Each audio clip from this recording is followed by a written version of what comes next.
সিলেটের ভোলাগঞ্জ থেকে লুট হওয়া পাথরের মধ্যে ৩৫,০০০ ঘনফুট উদ্ধার করেছে যৌথ বাহিনী।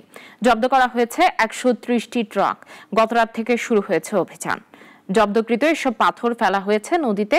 টুনু তালুকদারের রিপোর্ট, জানাচ্ছেন সিরাজুল মুনের শুভ। সিলেটের কোম্পানিগঞ্জের ভোলাগঞ্জ সাদাপাথর এলাকায় পাথর লুটের ঘটনা নিয়ে নড়েচড়ে বসেছে প্রশাসন। গতরাত থেকে লুট হওয়া পাথর উদ্ধারে তল্লাশি চৌকি বসিয়ে অভিযান শুরু করেছে যৌথ বাহিনী।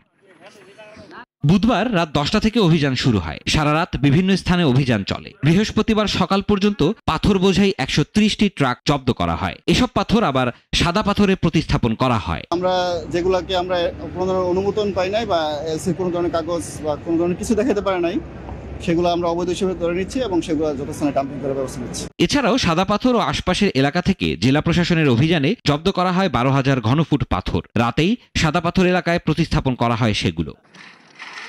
এদিকে সিলেটের কোম্পানিগঞ্জ উপজেলার পূর্ব ইসলামপুর ইউনিয়নের চেয়ারম্যান আলমগীর আলমকে ভোলাগঞ্জ সাদাপাথর এলাকায় পাথর লুটের অভিযোগে আটক করেছে পুলিশ।